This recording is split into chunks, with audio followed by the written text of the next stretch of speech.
So we are now reaching the end of this day, and we will begin the last plenary session of Outsource to Luck, session number 9, called From Seeders to Sensors, Accelerating Technological Adoption in Agtech.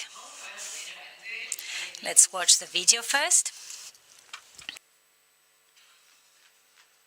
Who will feed the world? Automation and artificial intelligence are transforming farming practices across Latin America and the Caribbean, which accounts for 25% of global agricultural and fisheries exports. The global Agtech market is estimated to exceed $24 billion this year, propelling advancements in data-driven techniques and sustainable practices. AI-powered tools enhance productivity and reduce waste, while predictive analytics help farmers make informed decisions about resource management. By investing in digital infrastructure and training, the region can lead in both agricultural innovation and sustainability. Are you ready to take the leap forward? Muy bien, are you ready? ¿Están listos? Are you ready then? So let's begin this panel by introducing the members. The introductory remarks will be made by José Guilherme Reis, Associated Researcher of the Center for Integration and Development Studies, CINDES, and IDB Consultant. Welcome.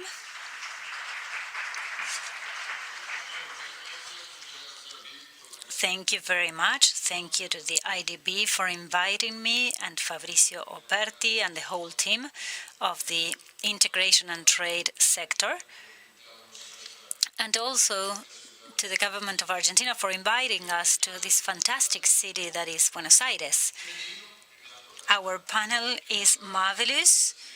It's entirely made up of women, and they will share the news on Agtech. I would like to make an introduction of 5 to 7 minutes on this topic. I believe there are 3 fundamental messages I want to convey. First of all, I think this is a very important change in terms of development and growth of the region as a whole, of Latin America and South America in particular. There are many things happening at this time, and very few industries have experimented such a dramatic change. Advanced genetics, precision agriculture, as the video mentioned, the use of sensors, drones, big data. At the frontier, at least, agriculture has become a technological sector. A Brazilian colleague, Mendoza do Vajos, describes this process as, in English, David Ricardo, que es el padre de la idea de ventajas comparativas. David Ricardo, the father of comparative advantages, is linked or related with the idea of innovation and creative innovation created by Schumpeter in the 20th century based on the industrial sector. So we have an opportunity for the region. Argentina will have a crucial role in the agricultural sector, promoting sustainability, growth, and competitiveness in the global field. An IDB video, I think from 2021, showed that during the last 2 or 3 decades, the work productivity of the agricultural sector has grown way more than the manufacturing sector, for instance, or the factory sector. The research institute that we have in Brazil has performed a study for Georgetown University, which showed that the productivity factor, total productivity factor in Brazil had increased at a rate of 3.2%, way above the growth, the global growth of 1.7% for the last 20 years. So it's not a coincidence that Brazil's exports have multiplied by 5, reaching $110 billion 2 years ago. There is a process of technology breakthroughs along this process. I'd like to mention 2 or 3 key messages now.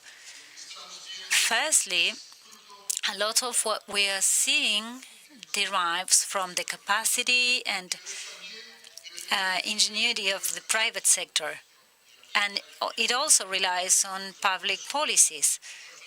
Some public policies are fundamental. I'd like to highlight 2.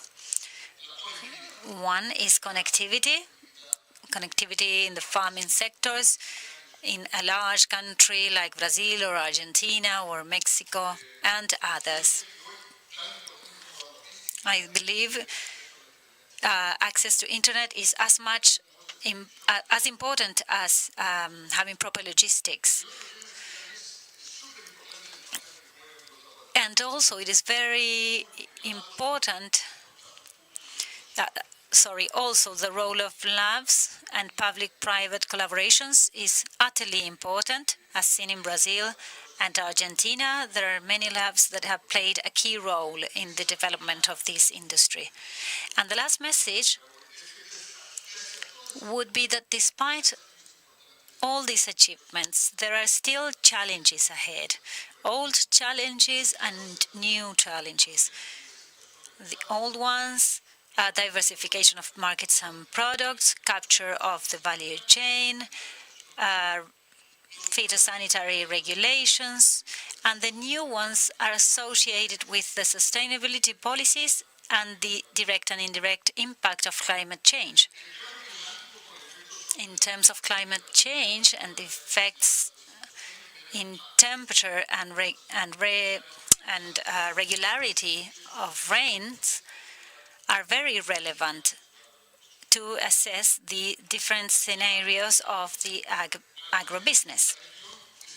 And besides that, the region needs to respond to regulatory demands, environmental and climate demands, in order to have the capacity to access agro markets that have challenging demands. This is all necessary for the region to face the challenges in a proper manner. This is also a key message. The outlook is positive for the region's market. The region will continue to be one of the largest exporters in the world. Several sources and forecasts indicate, like Thanos Winograd from Argentina, show that the region could increase its production by between 50 and 100% in the following years. We have land and water to achieve this, in opposition to the rest of the region and the majority of the regions of the world. We could see a significant increase in cultivated land, and this technological process will need to continue to advance in agriculture. We have a lot to learn. I am sure that the panel will be enlightening in that regard. Pero un fuerte aplauso, la verdad, José Guilherme. A round of applause, please, for José Guilherme. That was a great trailer. Now we want to see the full movie. We have the members of the next panel. We'll invite the moderator first, Christina Olsen. Welcome to the stage. She's director of Innovatech, Deutsche Sparkassenstiftung für internationale Kooperation. This is German, if you haven't realized. The panelists are Christine Gold, founder and CEO of Thoughtful Food, Pamela Chavez-Kruker, founder and CEO of Tomolive Biotecnología. Welcome to the stage. Romina Casadeval, partner and scientific explorer at GRIDS, and Mirela Lisboa, Digital Solutions and Open Innovation Manager and Head of AgroStart for LATAM at BASF. Beautiful panelists, thank you. Good morning, good afternoon, everyone. It's a great pleasure for me to be in Argentina again. I had the pleasure of studying here a few years ago, so it's like going back to my second home after Germany. Thank you, the IDB, for this invitation. I know that the timing and the hour we're holding this panel in is not the best one. Thank you to the panelists, Christine, Pamela, Romina, and Mirella for being with us. First of all, I'd like to remind you that this panel will be bilingual. Don't worry, I won't be speaking in German, but we will be using English and Spanish. So, speaking about technology, there still needs to be we still need a technological device to fix accents and make us speak the same language. So far we can use simultaneous interpreting, and you can use the receivers if you need to. So what will we speak about? José Guillerme has already introduced our panel. You know, we have been discussing the trends in technologies, everything being developed in terms of disruptions that the industry is offering. And those changes of the industry are also changing our behaviors. Probably in the next few minutes, you'll be checking the messages, checking your mails. You'll not be paying attention entirely to me because we are so accustomed to be with technology during the whole day, at all times.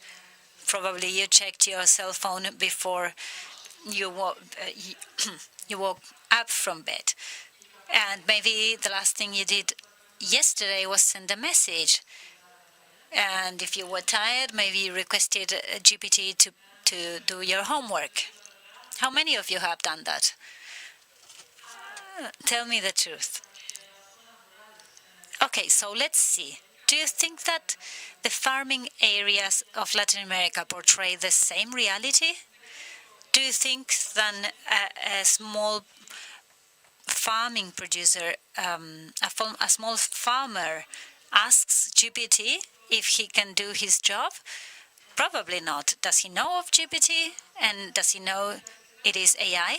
So how can we ensure that the technological breakthroughs that we've been discussing these past days reach the rural areas and such an important sector, which is family agriculture? At global level, 35% of our food comes from small farmers. In Latin America, that percentage is even higher. In Argentina, 50% of our food comes from family agriculture. Think about that during lunch. You know, your region holds 600 million people, and think about how many of them devote or work with family agriculture. Do we take that into account when doing software development, data management? Will we support them in being more resilient faced with climate change? Do you think we are? I am the creative director of Innovatech. It's financed by the FIDA and implemented by the Sparkassen-Stiftung. And we think that there is a forgotten sector, which might be the rural area, which is underserved yet, and those are small farmers. The reality is that they have very little access to the technology that we are so accustomed to. And that gap, that technological gap is increasing with every second. Our panelists are experienced in biotechnology, in AI use in agriculture, so they will discuss how we can make technology more accessible, how to reduce the technological gap, and how to improve the business models of the companies so they can serve the smaller farmers of the rural areas who are the foundation of our food chain. So let's now jump to the first questions for the panelists, focusing on how important it is to integrate the processes. Farming and tackle food security challenges. Thank you so much. First of all, I would like to apologize. I have lost my voice, but I hope that you will still be able to hear me and understand me. It is a true honor and pleasure to be here in Argentina.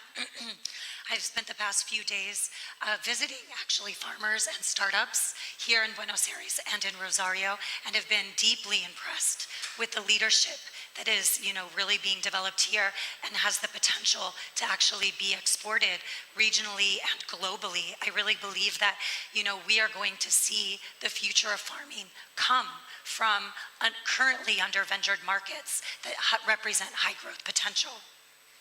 To answer your question, I've been really working at the front lines of agricultural innovation and investment for the past 2 decades. I've worked in a multinational corporation where we were driving forward solutions for agricultural systems. I've worked for scale-up unicorns, and I've worked for early-stage startups. And what I've come to realize is that while the challenges that we face are planetary in nature, the solutions that we need must be local and contextual. What do I mean? Well, we are facing, of course, the climate emergency. That is something that is affecting everyone, everywhere. And, the IPCC has described our current state as code red for humanity. All systems are under threat. At the core of that challenge are our food systems. At the same time, we're dealing with food insecurity, rising levels of hunger, malnutrition. We need to be thinking about these challenges in a global context. But the solutions we need, because food is so cultural, it is based on tradition, it is based on, environmental conditions, such as soil types and biodiversity types. We need the solutions developed from the ground up. And when I was working for our big multinational, and what I've seen all too often is that we're developing one-size-fits-all solutions and trying to deploy those globally, and it doesn't work. So, how do we reshape the paradigm? How do we foster local innovation that can have global impact? That's what my organization, Thought for Food, set out to address and solve. Excuse me, everyone. Our hypothesis was that we need to go to unusual suspects to look for the solutions we need, not to the usual spaces like Silicon Valley or places like Berlin or Lisbon, where there's a lot of startup activity. What would it look like if we were looking for solutions here in Argentina, in Indonesia, in Uganda, etc.? How do we educate the investment community to invest in these solutions when they are unfamiliar with these markets? And most importantly, what you highlighted, how do we get farmers to utilize innovation in places where there is something that's very real called the digital divide? Many parts of the world don't have access to internet or are unfamiliar with digital tools. This isn't just about where the locations are. It has to do with another reality of farming, which is that the average age of the world's farmer is over 65. So we have, the least digitized industry sector. How do we bring digital transformation into this? Excuse me. I get very passionate, but it's sad my voice can't keep up. So what we have done is we've built a program that's focused on global collaboration for local impact. Our Startup Acceleration Program has reached 180 countries. And we've helped to foster these from the ground up solutions by sharing knowledge, best practice, and real experiences. I've worked on a vertical farming solution here. I've done it here. What can we learn from each other? Vermicompost, biochar, you name it. These are things that can be powered they're ancient technologies that can be powered with digital tools, but we're using the power of digital connectivity to share these ideas and again, grow these solutions from the ground up so they can achieve more scalable impact. I'm going to stop talking now, but I hope that my points have resonated and would love to double down on some of them in the Q&A. Sorry, everyone. Thank you so much, Yeah. Christine. Christine dando todo acá. Christine is giving it all. Obviously, it's a big challenge that not only technologies should get to rural areas, but they should be used in a proactive manner. Not only should we say we have access, but we must train, accompany, and adapt technologies to what we are looking for. Mirelia. Solutions into agricultural practices, and how can open innovation help overcome these? Yeah, thank you for the question, and thank you also for the invitation. It's a pleasure to be here sharing this stage with such inspiring leaders. And indeed, it's a challenge to integrate new digital tools into existing agricultural practices, but I would highlight the most challenge that I see, especially here in the region. I would say the first one is exactly what Christian talked a little bit before, that it's about dealing with such specific local needs from the agricultural regions. Second, I would say that a real friendly technology that requires minimal training, because it's something really important for the technology to have good results in the field. And the third one, that is really important, is the initial financial investment that demands to adopt new technology. Yeah. And additionally, I would also say that we face an important challenge, that is the willingness to change something that farmers do for so many years in a traditional way, you know. So it's not about technology, it's not about money investment, it's about a cultural transformation for them to believe and to understand the power and how the technology can help to take better decisions in the field, especially nowadays that we need to face with new challenges regarding climate change and everything that comes to a dynamic world like agriculture is nowadays, you know. So what I see is that open innovation plays an important role by fostering collaboration between different stakeholders, including farmers, technology providers, industries, policymakers, and also universities. You know, through this approach, it becomes easier to co-create solutions that are really tailored to each specific need of these different agricultural regions. And also, I need to say that when we share experience and good results, it becomes easier to accelerate the new technology adoption. So when it comes from a farmer perspective, for example, if your neighbor tests a new technology and brings more efficiency and more results, I'm more open to test something new also, because I also want to have this same result in my production. So the main principle of open innovation is collaborate, share experience, and build a solution together. And it's also true from a big corporate perspective, because, for example, in BASF, we have our own digital portfolio. We manage some digital tools that we provide to the farmers in order to help them taking better decisions with real data, but we do not develop this alone. We bring together startups and researchers to help us, because we truly believe that we have the agronomical intelligence, but the startup has the knowledge of technology development, and the researcher, for example, can help us to have a better portfolio regarding crop protection and seeds. So when we put everyone together and we voice their needs in their collaborations, we understand that our technology became more advanced, but also more viable and also economically accessible, because it needs to be economically accessible. So we say that if we put these three pillars together, we are really innovating.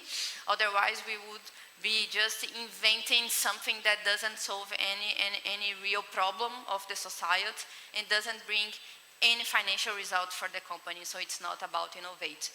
And one learning from this process is that we need to really co-create, especially when we start to develop a partnership with a startup. It's not about establish a commercial agreement from the beginning, but it's about test, pivot, and then help the startup to develop the final solution. In some cases, we become just a client of this startup. In other cases, we establish other kind of more strategic partnership to help the startups to sell the product to the farmer, because it's really difficult for them to gain this market access. And as we are well established in the chain, we can help them to sell the product, and then it's a value proposition for a big corporate to connect a technology with the customer, that is the farmer. So that's why I truly believe that open innovation, it's a practice more than a science or any kind of area inside an agent of the ecosystem, but it's a practice to help these digital tools to integrate better with existing agricultural practices. Thank you so much, Mireia, and bueno, voy a cambiar a español otra vez. Muy importante es. This is very important, collaboration among different players or stakeholders, and also having measurable goals, reaching different goals, and working jointly, testing, iterating, seeing what works and what does not work. And that leads me to a different subject where we have a big responsibility too. It isn't only about producing more and scale agriculture, but also produce better. And that leads to biotechnology. We have our expert, Pamela. Please, what are the concrete results you've seen with the use of biological input, and how do you measure the impact they have on farming production? I also have problems with my voice. I apologize for that. Biotechnology, which started in the year 2000 with the human genome, had not had the opportunity to tap its opportunity when it gets together with AI. Today, we have the possibility of having AI help us design experiments, and that opens the door to different solutions. From that point of view, we have focused on establishing the critical problems that biotechnology could help us solve through a more environmentally friendly project, more efficient. And this has been very useful to incorporate circular economy in the processes, shortening times by 1/3. And that has had a big impact.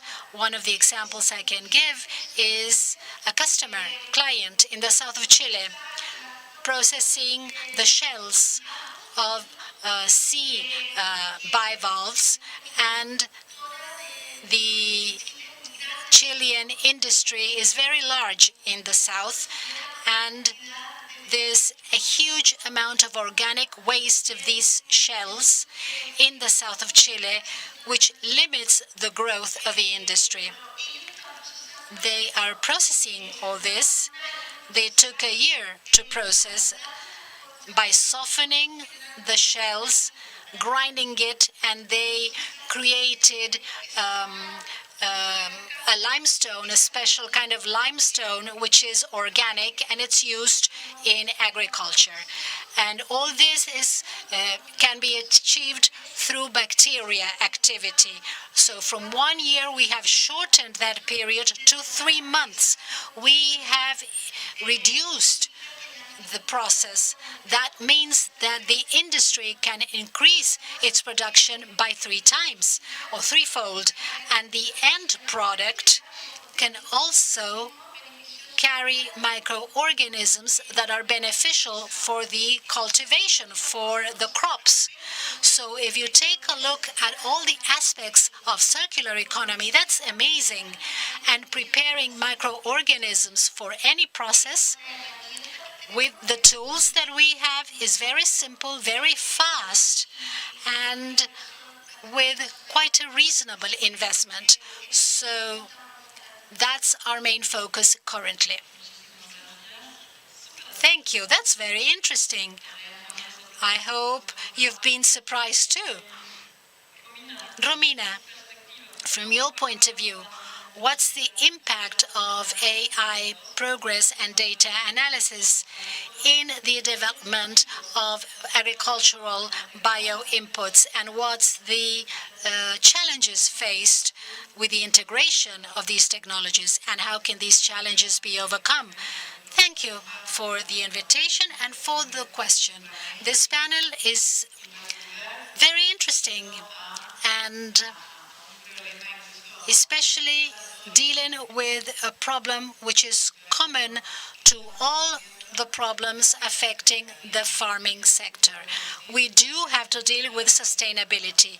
Food has to be produced in a sustainable way for an increasing number of humans.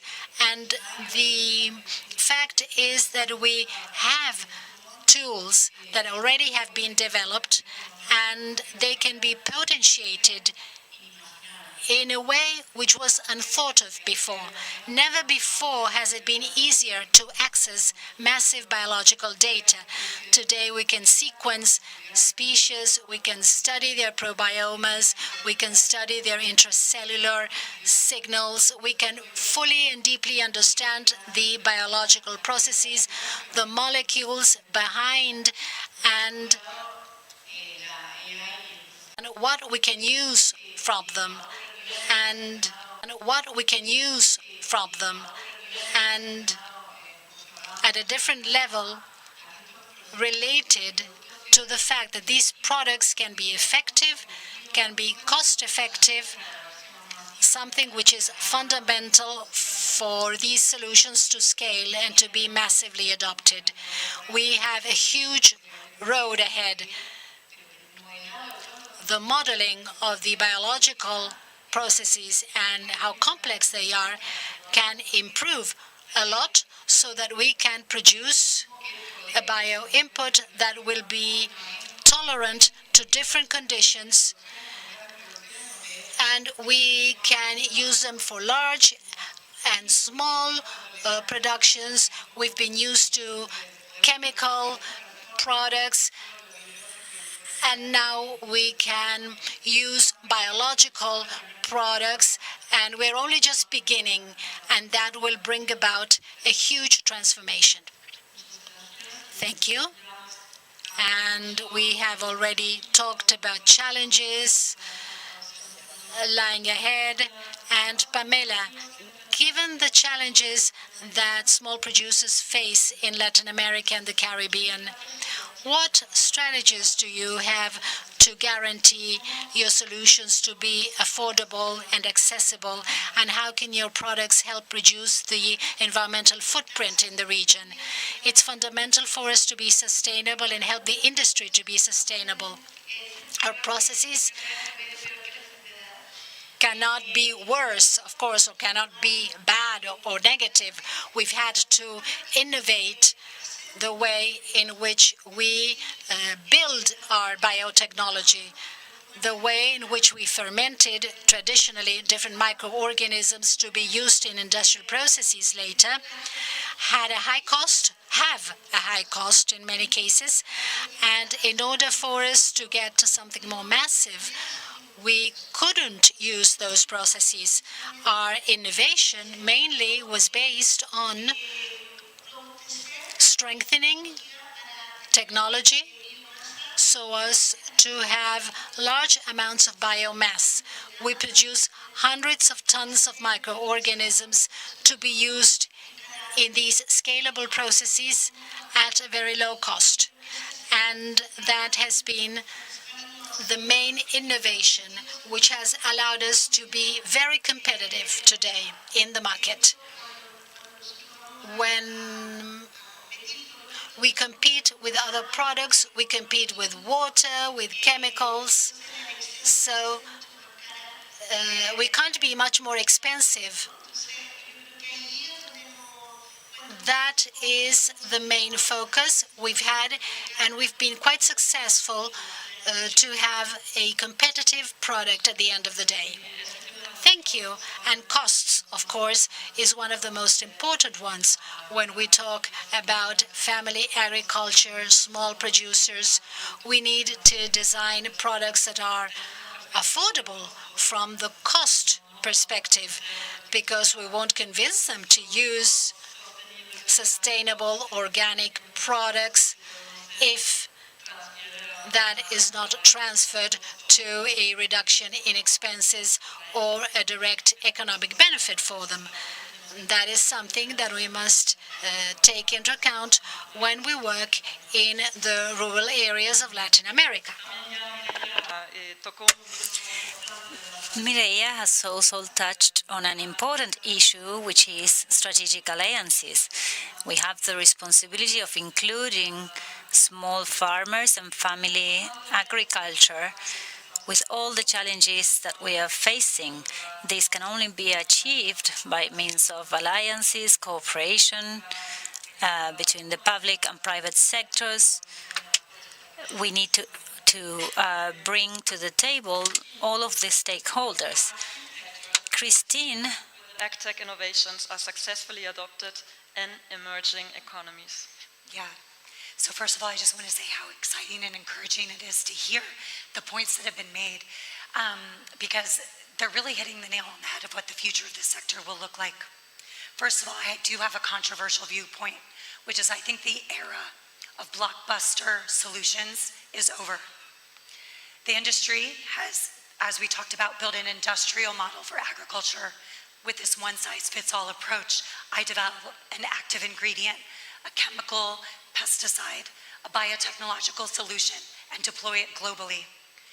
But what we're seeing here is that there is now the chance to build a more decentralized, localized R&D engine for the future of this industry, to utilize waste streams such as shells from aquaculture, to utilize shrimp shells. We've seen that being used in Nigeria to develop biological inputs, to use biomass from crops that are grown locally in a process called pyrolysis to make biochar that can be applied to soil to increase carbon sequestration, water retention, and importantly, improve the quality, flavor, and nutrient density in the crops grown using these systems.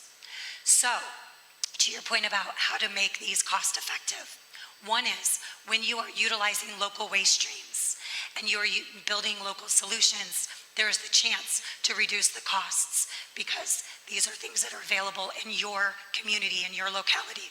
Two, you are bringing a premium to the farmers because we're not just talking about sustainability, but we're talking about higher quality, more nutrient-dense crops, which that is something food companies pay for and consumers pay for. This is a really exciting breaking of the paradigm. And it's exciting to see that the big companies, such as BASF, are waking up and saying we need to rethink our innovation pipeline, connect with startups, connect with local innovators, bring them into our system. Time will tell if it will really create a new change in how they think about business. But these products are working. The time is now. 20 years ago, there was a lot of skepticism in the market around things like biological crop protection. Farmers didn't believe in them. Investors didn't believe in them.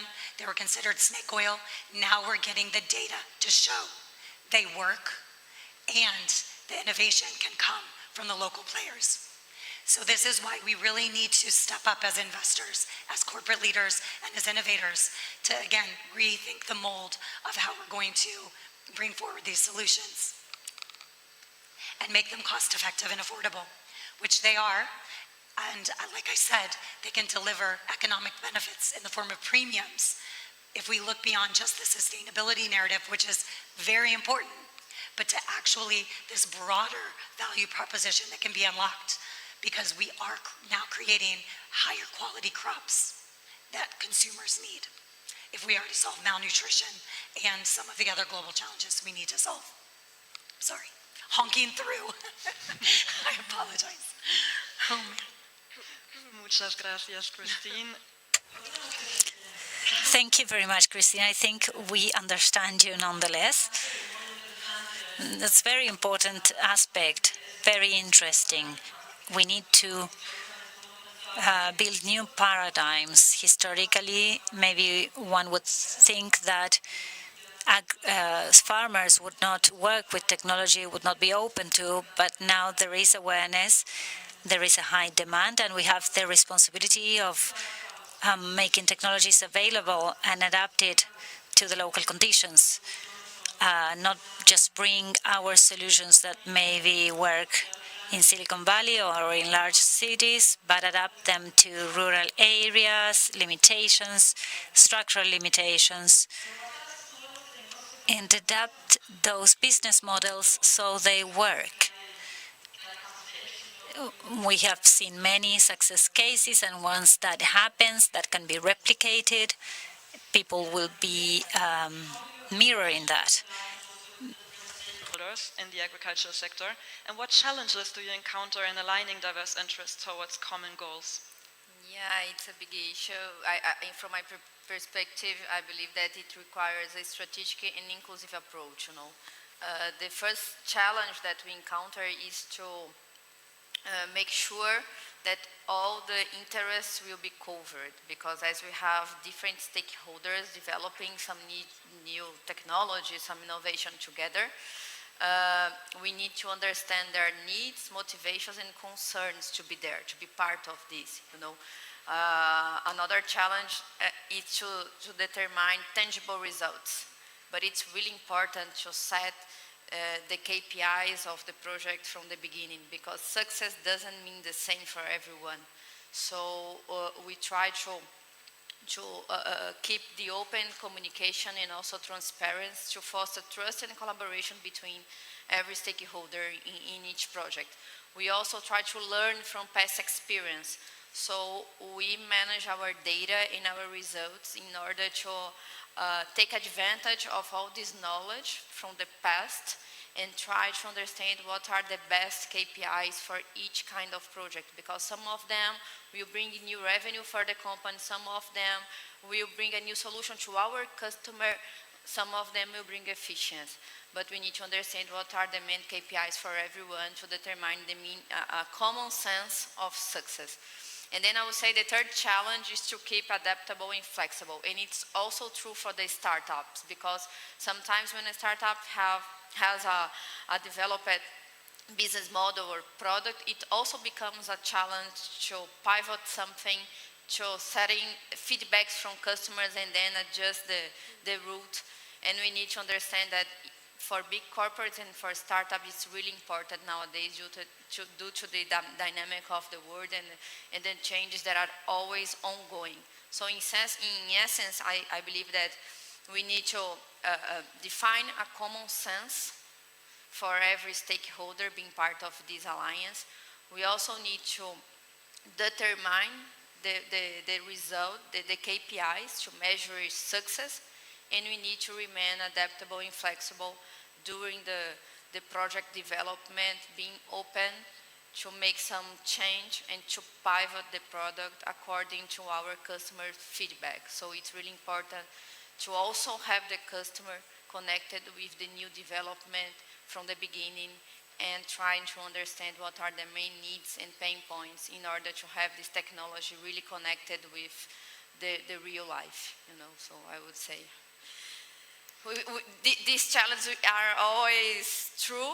It's not something that you turn on and turn off. You need to take care in every project, in every new technology that is being developed. Muchas gracias. Pues vemos There is a lot of will to take the new technologies to the agricultural sector. I am excited about this. It's great to know that large multinationals are thinking out of the box and about the responsibility to include, to take their technologies to the farming industry. And speaking about the future and the recent events, Romina, I'd like to ask you, how do you see Latin America and the Caribbean in 10 years as a result of these advances? Well, that's a huge question. Biased as I am, being a biotechnologist, I see it with a lot of breakthroughs in biotechnology, in inputs practices, in the ecosystems implementation. There are always new possibilities arising. Once we reach results, maybe we create new ecosystems or restore parts of ecosystems. So I believe, I hope that in the next 10 years, the agro-business of Latin America will be taking advantage of the science and the technology that's backing and has already been generated in many labs of the region. And I hope that these solutions have already scaled to the world. The agro-business is a supplier of technology in general, but in biotechnology, I think we have a lot of potential to tap into, and it's what we have built already, the foundation sciences that has the potential to transform the planet we have today with so many needs. This has already been achieved. Otherwise, life won't be viable in this planet. So Latin America has a key opportunity to jump onto this trend and build on that very relevant tower. Thank you very much for your outlook into the future. We'll be closing this panel shortly, and we'll be having lunch very soon. So whatever you have for lunch, either vegetables, fruit, protein, I hope you are more conscious now about all of the technology backing the process of taking that food to your table. We often take that for granted, don't we? There are plenty of processes behind food we eat, and starting with the small farmers, of course. That awareness and that responsibility that we should have to have inclusive technology that include vulnerable populations, women, youngsters, indigenous communities, disabled populations. Any sector in which we develop technology, which often scales very fast, in any sector we work in, it's very important for us to always ask ourselves whether that technology is inclusive. Will it be useful outside of my own bubble? Will other people be able to use it, or am I widening the technological gap and excluding people? I think we all have that responsibility. We are all part of this ecosystem, and we are all able to take decisions. So this is a crucial moment in which we can ensure that technologies do not exclude anyone. So to close up, I'd like to give 1 minute to each panelist so they may leave one last message to the audience about their vision for ag technologies and why is it important for us to include the other industries in this development. That innovation is the best practice to drive technology in order to have a more sustainable agriculture in the future. And also, I will say it again, it needs to be technologically advanced, viable, and economically accessible. Otherwise, it won't work and it would solve all the challenges that we have to feed the population. So it's that. Creo que I think that we shouldn't leave the small farmers aside. They produced, as you mentioned, 50% of what we consume. So our challenge is to make these technologies the best business for all of the stakeholders of the chain. And that is when they will become massive and they will get adapted to the reality of each of the producers. Well, in my case, I believe that each of us can do their part to achieve this. As company, some years ago, we began building our ark, like Noah's Ark, and we are building that ecosystem. That's our ecosystem. That's why we call it. And so we try to understand how life began, considering microbiome, how it can be restored for the environment.